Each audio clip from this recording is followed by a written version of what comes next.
All right, everybody, welcome back to another episode of the Lasting Learning Podcast.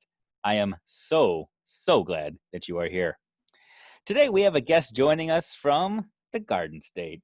He's joining us from New Jersey, just outside of the Big Apple, where he is a middle school educator, former elementary educator. I mean, he's done it all, really. He's done it all. And right now, he is one of the it men in education. I say that because he is doing all the things that we all need to be doing. He's got the education, the experience, and the know-how to guide us and inform us, no matter what education looks like in the next year, 2 years, or 3 years. He's got a book coming out right now. He works with kids on a daily basis. He's a practitioner. He's living it, and he's doing it. I am super excited today to have with us Bruce Reichert here from New Jersey. Bruce, thank you so much for being here. No, thank you so much for having me. That was a great introduction. Like, yes, I have done, all those things. And where I live in Jersey, it is awesome. We're only about 10 minutes, from the city. And yeah, that's a nice list of things. And I guess it means you've just been doing it for a while. I don't know how well you've done all these things, but it's like when the TV show, we got up to a certain number show, I sent it out that the students have done, and someone just said, yeah, you've been doing the show for a really long time. So, but no, it's all good. I enjoy doing all those things. I'm happy to be here with you today. That's awesome. And we're gonna talk about that TV show that you just hinted at in just a second. But can you fill in some of the gaps that might have been left out? My introduction kind of talks about the big bullet points, but who are you as a person, as a man, as an educator? Where have you been? What do you do?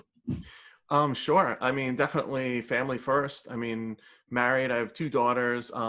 One's in college, one's still in high school, and live, like I said, outside of New York City. And when I actually grew up in this area in Bergen County, and my only goal growing up was just like transistor radio under the pillow to be a sportscaster and listen to Islander championships, Yankee championships, Met championships with, it's not like today we have like comfy headphones. This is like the little red transistor radio under your pillow. It was not so comfy, but listen to all those things growing up, and then went to college, University of Hartford in Connecticut in the 80s. And my only goal, and I actually picked that school, they had just gone Division I in sports. So I figured that'd be a good place to go. And I had never worked on the radio before.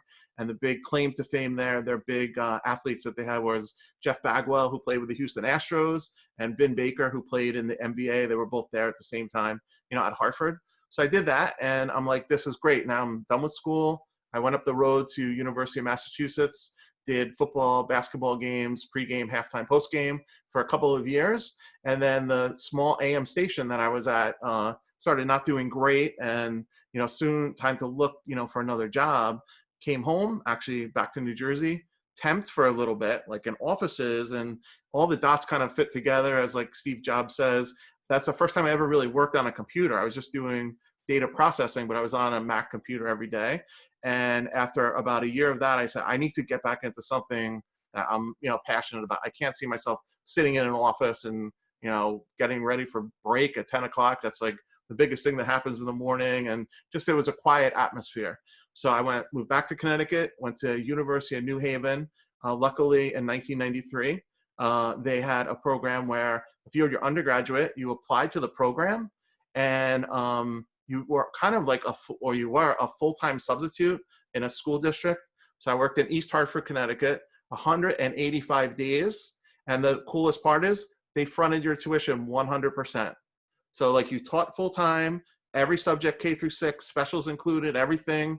I was like the music teacher for 4 weeks, and the music teacher came back after 4 weeks, and elementary kids were like, the music teacher's so mean to us. I said, wow, she's like super nice. You go, no, she's making us like sing.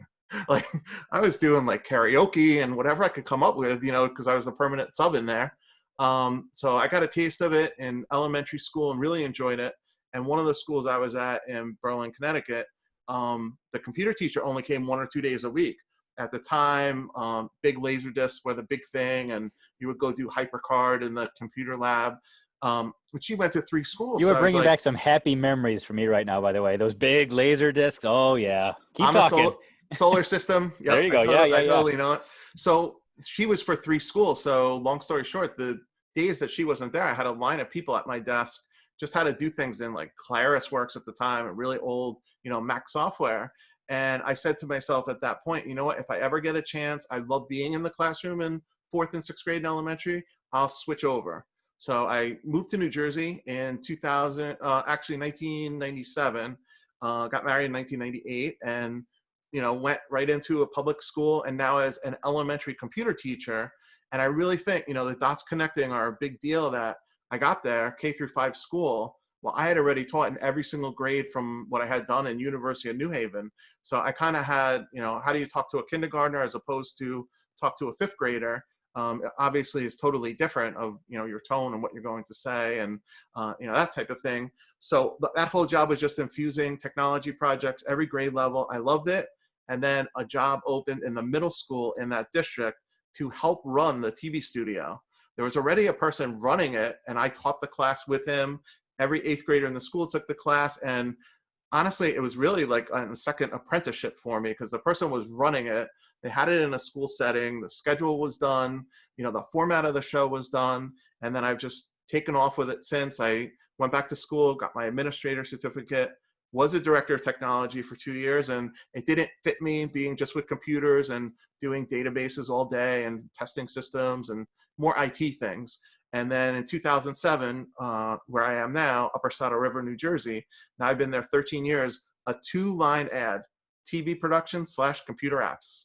That was it. No big, now they have it all computerized and the whole job description and all that. I went in, and the equipment I saw where I am now was carbon copy, donated by the same cable company where I had worked. And I was like, yeah, I could come in here. I could, get the show up and running.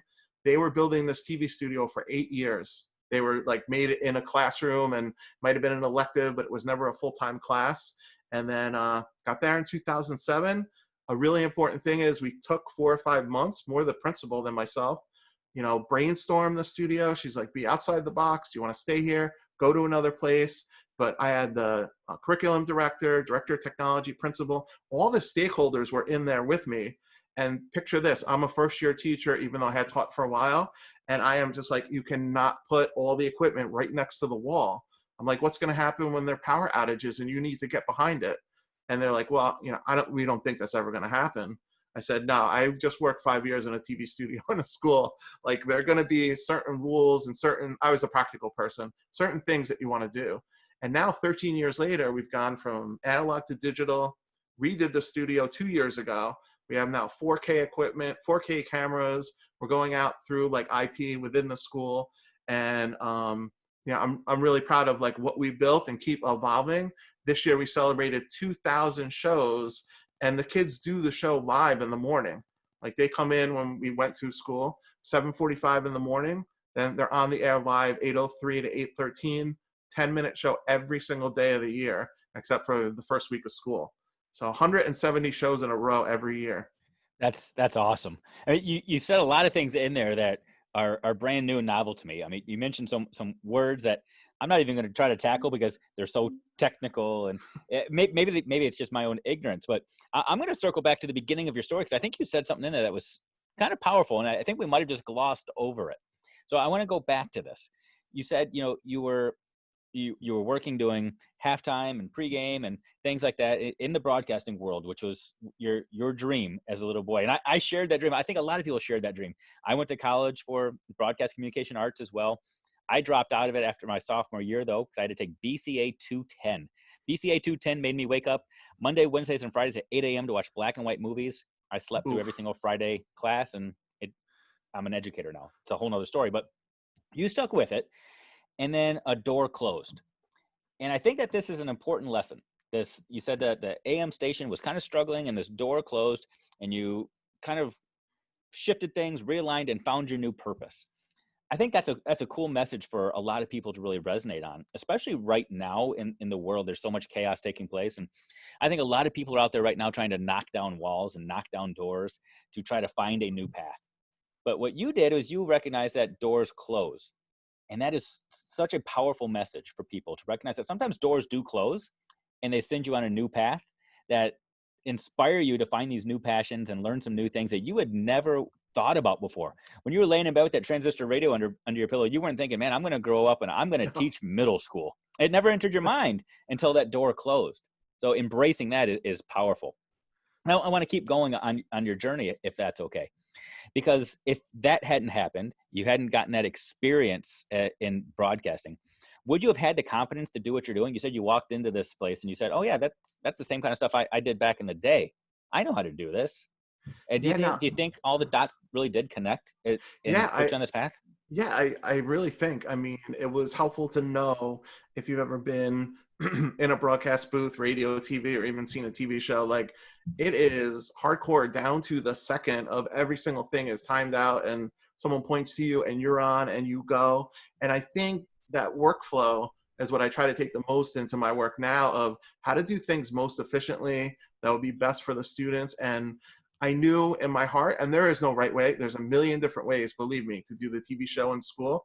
I wanted to do the show live because I had experienced a lot of live things in college, after college, and I really liked it that you went on, you did it, you got a lot of experience doing it. Some schools do a weekly or bi-weekly show, which is terrific, but then the students are on once or twice a month. This is a daily show where they're on every single day, and we're not looking for perfection. We're looking for them to go on, do the best that they can. And if you don't do well one day, you come back the next day and your class has another 13 shows. Like, the immediacy of it being live and someone pointing to you and you have to go, I think sets it, to another level. Yeah. And just human nature. If someone records you, and we did this when we had, in my other school, we did more things with the PTO and other groups, like, you can't record somebody once, because you record them, then you go back and look at it, then someone fixes this or fixes that, and before you know it, you're there on your 10th time recording it, as opposed to saying, like, this is one time, and let's go and do it. We do practice, we do rehearse during the class time, 3 full classes they rehearse, but then once they do the show, it's the schedule is every other day, so they really don't even rehearse before the live show every day. We go through the script, but they basically learn the mechanics of the show. And to give you like a sports analogy, I remember when Larry Bird and Magic Johnson, they were big foes and doing the sneaker commercials way back when. Well, they had Magic Johnson go out to Terre Haute, Indiana, to record at Larry Bird's house. And this is in Larry Bird's book. He said one thing to them. He said, "You can come here, but I'm taping it one time. Like, we're not, we're going to just do the commercial once, and then Magic and I are going to have lunch with my mom. I'm not going to record this a lot. I know what to do, and just do it." And, kind of take that same philosophy into the classroom. We do practice, but just do it and try your best and reflect on it and come back the next day and do better. That's awesome. I think it's really cool too, in your school, that this is an offering for kids, because we're in an age right now where there's so much focus on the essentials, and whether it's the core, the common core, whatever the case may be, that the essentials. And it sounds to me like you're making a case that your class is essential, that you're not necessarily just teaching technology and how to create a TV show.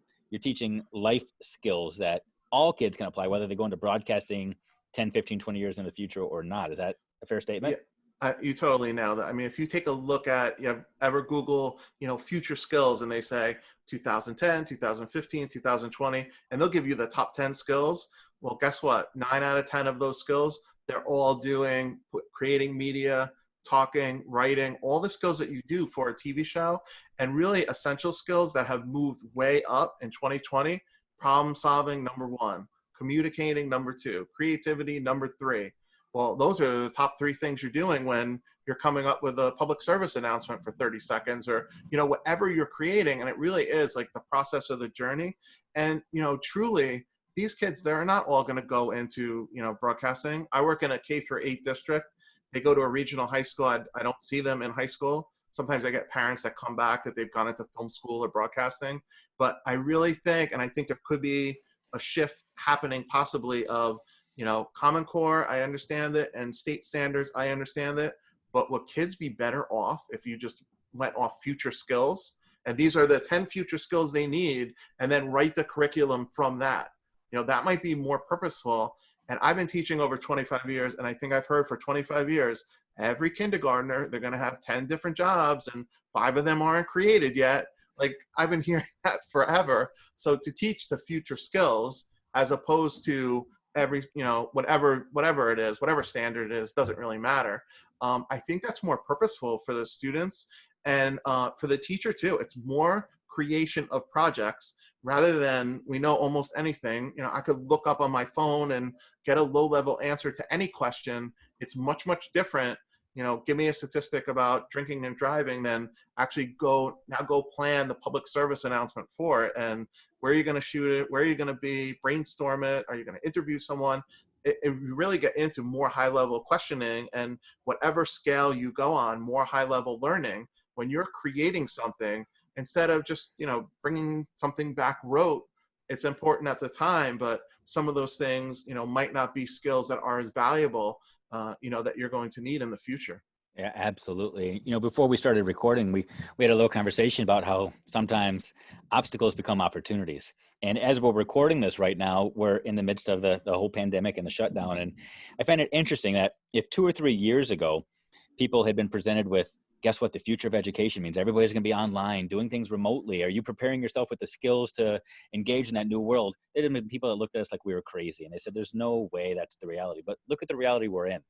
The fact of the matter is the future is unknown. We have to prepare our kids with those evergreen skills that transcend whatever the working world looks like in the future. I mean, 25 years ago, if we would have said we would have had entire encyclopedias, real-time encyclopedias in our pockets through iPhones and Androids, we would have thought that that's like Star Trek stuff, but Right. it's the reality. And I think that you're nailing it of what are those real essentials? Is it teaching Shakespeare? Great. Teaching Monroe Doctrine? Great. Go for it. Those are all good things to teach. But are you teaching those things at the expense of some of the skills that truly transcend time, that will apply to pretty much any career, anywhere, at any time, in any region? I feel like that's kind of what you're doing. Jack Berkmeyer, I don't know if you know Jack Berkmeyer at all, says in schools, especially in middle schools, we need to stop calling them electives and special areas and start calling them the essential areas, and start building our schedules around those classes, because those are the ones that kids remember and that teach the skills that truly transcend time. So kudos to you for taking that and running with it. Yeah, I mean, a lot of students, and my favorite thing really is like in terms of the TV show, you might get students that you think are gonna shine on the show and be real extroverts, and they get on and they might be a deer in headlight. And then the opposite, which I really enjoy, is you get introverts who are super quiet in your class, don't say anything. You're like, I'll even have other people say that person they signed up to host the show. They get on and they're super confident. The light goes on, and you see their personality comes through. And I think I like to mix along with those future skills, like, the SEL skills of there's nothing better SEL than go choose a job and go do it on the show. And I let the students pick what they want to do. If you don't want to be on air, that's fine. There's plenty of other jobs to, do behind the scenes, and, just treat them, with respect, and you get respect back. And really, tell them that they're doing a great job, and to keep going. And, to your point of, 25 years ago, I was at University of New Haven in graduate school, and I tell people this in 1993, 94. Guess how many times the internet was mentioned? Internet, what was that? There you go. Yeah. Zero. Yeah, I that's mean, crazy. think about that. You're in graduate school. Yeah. 0 time. I think there was like a discussion board of David Letterman's top 10 list at the time, and green and white letters on a screen. Like there was no internet as Right. we know it now. And I really think it's not hard to leverage. Obviously, students are not blank slates. Even if you take a look at when the internet started and portable devices, there are no students left anymore that never knew the internet. Like everybody K through 12, they grew up with it. At one point I had to phase out of maybe it wasn't as strong for some students. So, they're just used to it. Even my own, kids who are 19 and 16, like in the first 5 minutes of the day, they know the sports score, the weather, what's happening, speak to 3 of their friends. I'll say you or I, but especially me, I was worried about the cartoon that was on in the morning and what cereal I was going to have. Those might have been 2 big decisions. For me, it was Mr. Wizard. I would go down and watch Mr. Wizard, and followed by Leave It to Beaver. So no, I get it's a different world. But I'm grateful that my parents instilled in me some of the skills that transcend, like you said. Even when I went for my undergrad to become an educator, I didn't have to log onto the internet once. There was no such thing as email, or if there was, I wasn't using it. But yet I was still able to learn some of the skills to go out and be successful because I've constantly evolved and I've taken that approach through life. So And I mean, whatever educational philosophy people want to have, just be a lifelong learner. Whatever there's you're that. going to learn, you can, fuel yourself, which what's happened to me with like, learning new things. I get fuel from it. You bring it back to the classroom, you teach it to students. I'm lucky enough, I'm in a school with 6th, 7th, and 8th graders. I could test everything, try everything out with them, modify it, share everything back out, and then like repeat the process. And whether you do an ed camp or professional development online, there's so many opportunities to do it. You have to want to do it. At one point, a lot of the opportunities might be on weekends, where I would never hold against anybody. They want to be with their family instead of in an ed camp from 9 to 12 in the morning. However, the flip side of that is I've never met one person at an ed camp, for example, who's not passionate about education. Right. Because if they're there on a Saturday morning, then they really want to learn and they want to bring back things to their students. And just kudos to them for taking the time to do it. And I think the other radio piece, like I still have in me, is when I did that, I would go drive and go visit any radio or TV station I could. And at the time, I'll really never forget, a couple professors or places I was learning, they said, just take good things from where you're going. You could go to 10 different radio stations and they do things 10 different ways, and pick out good things that you want to bring back. And if that person is a much more popular radio station, like go find out why and go do it. Like, don't be jealous of them. Figure out what they're doing and incorporate it into your own skills. So good. And so many little nuggets just within that message that, really focus on strengths, focus on opportunities, focus on passions. Even the way that you run your class it sounds very strength based. I've got my own son, my oldest, just finished up his 8th grade year, or he's finishing up his 8th grade year right now. And he has a TV production class. And within that class, his teacher has allowed him to be behind the scenes the entire time. He runs the soundboard and whatever is involved in that, I don't even know. But he loves it. He's never once had to be in front of the camera. That's not his strength. It's not something he wants to do. But I know in a lot of other classes, we think it's our job to expose kids to everything, to put them in these opportunities where they're not going to be comfortable, just so they can get a taste of it. Where it sounds like if a kid wants to dabble, go for it. But if they have a passion or a niche, run with it. Just like you just said with us as adults. I was If just you going to want to say, learn something, you want to grow something, go for it. Find your strength, find out the way you want to learn, and run with it. and also too, I mean, I tell the students that I have in 8th grade the same thing. Like, if it's an adult and you go to interview them about an issue in the school and you're the reporter, if they don't want to be interviewed, then just move on to the next person. Like, that's okay. That's not everybody's strength and what they're comfortable with. And, that philosophy has worked to let them pick and choose their jobs. And if you don't want to be on air, you don't need to be. And I've told kids, I wouldn't do that to you, because you are at the point to experiment with certain things in middle school. And you know what, making you do the weather in front of the green screen, if you don't want to do it, you're never going to want to do it. Like, that's Right. not going to be a happy memory of middle school, that I had to go do the weather in front of the green screen when Mr. Reichert forced me to do it. It's not going to work out well. So that's not, my philosophy is more give them choice of if they want to do it and what they want to do. And I get students all the time, they don't want to be on, for their reports. That's fine. Your voice and the story are probably more important than the video anyway. Go write, a really good story or do a podcast. You don't even have to show the video of it. We could post the audio of it. There's so many different ways, and the content is the most important thing. Putting together the storytelling is the most important thing, and probably being on air or having yourself on camera is, the last thing out of, the order of those three things. So true. So true. But, something else that I appreciate about you is you also understand that there's a different audience for everybody, that media doesn't necessarily just mean TV or radio. Sometimes in this weird world we're in, people actually sit down and they still read books. And you, my friend, have your own book coming out right now. I mean, there's a lot of people picking up all your wisdom right now from this podcast, if they're watching it or if they're listening.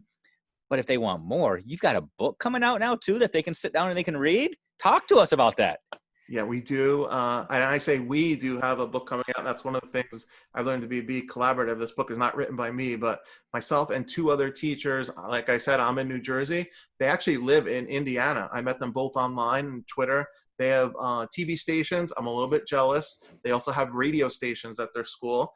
And 2 years ago, I was asked to collaborate with them and write the book. And as I told you before the show, and I'm almost proud of, there's no like research in this book at all where we went to go visit other schools. We wanted to write a practical guide of if you're making media, anybody K through 12, it doesn't have to be a TV show. And obviously it could be podcast, it could be audio, it could be video, just multimedia of what goes into a good website or a good Wakelet site. What are all the different types of media that you could put into that? And I collaborated with the two other teachers, and it was terrific. We came up with all of the things that we do. The biggest chapter in it is actually the curriculum of, how do you figure out what you're going to do? Here are project ideas, here are rubrics, here's vocabulary that you need. And the real genesis of the book was the three of us couldn't find a book to go to. There was no updated book really on creating media that was not, before 2010, Yeah. which unfortunately for technology, if it's not within the past, if it's more than 5 years old, it just becomes old really quickly. So, we wrote the book for the whole year. We were lucky enough in September, EduMatch Publishing with Sarah Thomas signed us to a contract. We had the book written, which apparently I've never written a book before, but is not the way most people do it. That's awesome. Yeah, you guys are go-getters. Yeah, usually you pitch the idea and write half the book maybe, or it's different for all different places. And now we've gone through the whole process. The book should be out in the summer or fall of 2020. And we can't wait to see what people create with the book. And the book was also designed purposely to be like, you don't need a big TV studio to do this. You could evolve to eventually do that. You need any device, Chromebook, iPad, MacBook, whatever it is. If you have a camera and you have a microphone, use your creativity and storytelling and just go. And if you do have a vision and you want to create something bigger, and as we've said, I mean, I'm 100% for a TV studio, radio station in a school is a no-brainer of one of the most important things you could have for student skills. And what's the best way to tell your school's story? Have the students do it. I mean, I could tell their story of what they're doing, but a million times better coming from them. And we put all our resources together. So I can't wait for people to use the book. And the other thing we're doing, I said technology gets old quick because it really does. We're going to have a website with it. And this will be the first book ever where it's going to have a full Wakelet companion site. So every single chapter that we have, we're starting to work with Wakelet of making collections and folders and videos and audio and all the things we could put on there. And I really wanted that piece because, whether the book is, takes a month, a year, whatever amount of time is the normal time for a book, that's one of the, things with a technology book, like, is it still going to be fresh when you get it? I think our ideas are going to be fresh because they're written to those future goals instead of to like a specific standard. And the other thing is, as people are doing this distance learning more and more, I've even done it myself, even today with a lesson. I have 6th graders in digital leadership or digital citizenship. I said, go make a video for a topic. And you know what? We mainly use WeVideo on Chromebooks, but go use what you want. You have Quick on your camera, an app, you have clips on your camera, whatever you're going to make it with, same type of premise, like the story, the writing, the brainstorming, learning the content. That's the most important thing. Regardless if they use WeVideo or use Adobe or whatever they use, it doesn't really matter to me. Just that they went through the process to come up, with a final product. So we're so excited for the book, and I can't wait till the book is out and us to start getting feedback of, I want to see either, in Flipgrid or in Wakelet. We'll make a Wakelet folder and let people start posting their projects of, what they've created from the book. And, we were super conscious in a good way of, like I said, a Chromebook. I have a Chromebook here. It's a $110 Chromebook.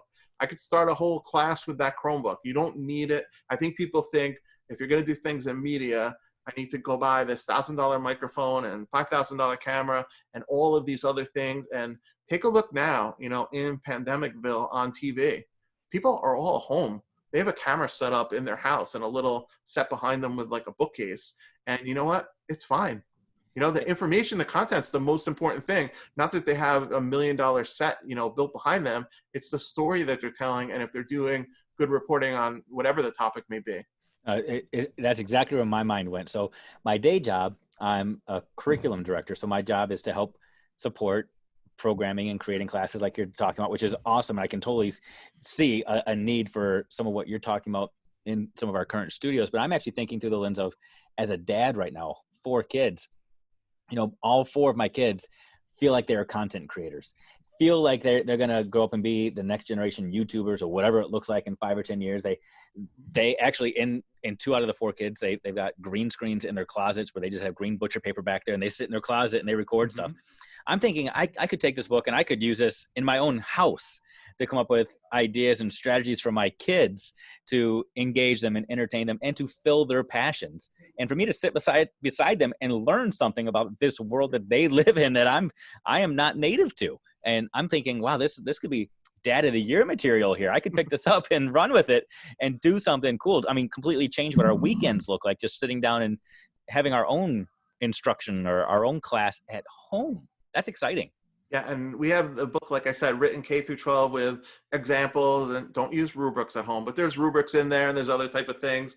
But yeah, definitely. And, you brought out the green screen. That's like an excellent example. I mean, again, that's one of those, could you buy an expensive green screen for your studio and lighting? It's very expensive to get it done the right way. Yeah, you could, but you know what? I could go to the dollar store and buy a green tablecloth and put it up behind me. And as long as it's flat, it's gonna work just as well. And the other phenomenon I was going to talk about that you just like tapped on is the number one thing in my school where they allow kids access to YouTube, but obviously Fortnite, they can't get to Fortnite. Almost every single student, all they're doing, they'll be watching, this is a phenomenon for them, a video of someone else playing the game just to figure out different ways when they get home, when they could actually go play that game. And I've asked students, I said, you're watching this person for hours, you're not playing the game. They go, I know, but when I go home, we're learning all these different tricks to do it. And you know what? You want to find something that's going to take off and already has, take a look at esports. It's already a billion-dollar business. It soon will be a trillion-dollar business. For that audience that, like, we might watch a live sports game, they could watch someone play Fortnite or whatever the game may be. It doesn't really matter, for hours and hours, and watch the person on YouTube just with a split screen like this of what the person's doing. And that's totally out of my wheelhouse. I would be playing Atari or something. I wouldn't be watching someone on YouTube videos of how they did it. Yep. But that's how they learn. Of besides Google being the number one search in the world, YouTube is right behind it, because you can learn how to do anything, adults and children too. Right. I mean, I know how to change the pipes in my house and to change outlets in my house because of YouTube, and I Google things. So if my kid wants to learn something that he's interested in, doing the same thing, who am I to stop him? That's awesome. That's very cool. So, And I think what we said before is important, that it's not to promote Fortnite or whatever the game may be. It doesn't really matter. But those skills, think about it. There is no manual. Like, you go to play all these apps, all these games, you are doing problem solving, you are figuring out monetary things. There's so many different strategies that are going through it. And I know a lot of people that promote, esports in their school and simulations and gaming. And I think that's going to get more and more popular just for those reasons. Not only students are interested in it, but it's terrific learning to having them build and grow something on the computer and to make something, tangible. And that is, right in their wheelhouse. oh, it's so good. So good. Bruce, you've got my mind just spinning right now as both a dad and an educator of all these things I want to dabble with and learn and grow in. And I'm super excited when that book comes out to get a hold of it and just dive on in. But, I'm also just thinking about your own career journey and the lessons that you've learned throughout it. And I'm replaying it all in my mind. And I know some of the listeners are going to be doing the same thing, and just they're going to be fixated on your journey and all that it's led up to. But I'm curious right now, if you were to sum all that up with one thing, one big lesson that you've learned, or one moment of truth, I typically call it the mic drop moment, that thing where you say, man, of all of this, this is what I want you to latch on to. And when you think of me, I want you to connect with this. What would that thing be for you? I mean, I think the mic drop moment that goes throughout is just passion. Like, do something that you're passionate about. And, we're all at work so much, interestingly enough with the COVID, right? We all thought oh, when there's going to be no testing, we're going to have so much extra time. Yeah, that doesn't happen to any of us. We're working harder than ever, meaning we're being, educators. So I think, passion, like go find something that you enjoy doing. And I think inherently the students are going to feed off of that. And I was lucky enough, I was in elementary school for 10 years and did the experience even before I had ever taught. And, you'll know this through your own kids and people that have younger kids. I mean, a kindergarten student, you're not fooling them. Like they know within the first 2 True story. minutes, like, do you want to be there or you don't want to be there? Like, make sure you're that person who wants to be there, and whatever you enjoy doing, bring that passion to them. And it's always going to work out, no matter what the environment is in your school. Even for, I have a passion to really learn new things and do PD. And, now I have some time to do it because I'm at home instead of at school. And frankly, if some of the places where I'm going, connecting with different people in the world, I wouldn't even get through the filter in my school. If I had to do Zoom conferences all day or other types of video conferences. So I would say, go towards what you're passionate about. And then I think when other people see your passion, they see your excitement, the students are going to want to be excited. And I think even other people in the school, other colleagues, the nicest compliment I get is the beginning of the year, we don't do the TV show for the first week because just school's starting. And people are like, we're missing, it happens to be called CTV because it's Cavallini School. They're like, we're missing CTV. There's something in the morning that's like wrong. Like we're just not seeing the announcements, the weather, reports about different students in the school. And, I think through my passion, I've just been lucky enough to, build that legacy that now it's just a part of the school. And to me, that's, the highest level that you could do of creation is you created something that's now like a mainstay. Like when we don't have it, like, what's happening in the morning, we're doing the announcements through the phone again. Like we want the TV show back. So I'm proud of that. And with technology, and the passion part, like I've just been able to evolve along. I mean, when I started teaching, we had floppy disks. I mean, now everything is electronic, paperless, on the Chromebooks. You've seen it all the way through. And I think passion is the really, mic drop thing. And the other thing is it changed. Like the world is going to change. You're going to change, and go with it and make an opportunity out of it instead of saying, I'm not going to do that. I closed my door and this is the way that I teach. It's so open now to learn so many new things that embrace it. You can learn new things and bring it back to your classroom and to your students. That's awesome. Well, your passion is contagious. You've got me super excited to. You're ready to go out and buy I a couple. am, man. It's like B&H or Amazon right now, the biggest green screen that you can, and buy like the For suits sure. you could put on your kids and everything. And for sure. But before I do that, I'm gonna wait till I can find your book. What's the title of your book? Is that set yet? Yeah, we do have it's going to be called. It is called Scripted: An Educator's Guide to Media in the Classroom. Awesome. And the other two authors, besides myself, Bruce Reichert, is Paula Needlinger, is a veteran teacher from Plymouth, Indiana, media teacher. And the other teacher is Randall Tomes, but he goes by Randy Tomes. He works in a school in Indianapolis, a magnet school that's a STEM technology school. And as I mentioned earlier, that was the school where I still think about. I'm like, this student is 9 or 10. They're just putting on the headphones, reading from the broadcast. And a cool thing he does is he's an avid record collector. He has little guys in 4th and 5th grade. They're spinning records every Friday in their school, off of like the old phonograph, and he has it hooked up with whatever jack he has hooked up to the internet radio station. So yeah, Scripted is the name of the book. It's by EduMatch Publishing, which is Sarah Thomas, that a lot of people know. Yep. Sarah Thomas, and I love her for her passion. She just started grassroots with EduMatch and kept building and building, publishing, podcasting, all the great things that she does. And we can't wait for people to, first of all, get it. And then really the second part, which is going to be fun, open up that Wakelet folder and say, here's the code, just go in. I want to see what project that you created from the book. I think is going to be really cool and organic, that I'm sure people will come up with things that we didn't even think of, when we were doing the book, and might not even been around when we wrote the book just a couple months ago. Awesome. That's awesome. Well, if you're listening to this, go out there, buy that book, get your hands on it, keep learning, keep growing, keep evolving, try your best to learn the language of your students, sit beside them, learn with them, fill them with passion, allow your passions to keep growing. Look for those closed doors. I mean, man, there's a lot that we covered today, but Bruce, I appreciate you a lot. I appreciate you finding the time to do this. I appreciate you taking the time to fill the minds of all the listeners or those people that are watching this. And I can't wait to just watch what happens next for you and your career, and through the lives of the students that you're connecting every single day, man. So thank you so much for doing this. No, thanks so much for having me, on the show. And, the final thing with kids, which everybody knows, and I'm sure you know, is just raise the bar for them and they can go and they could do all of these Right. different things.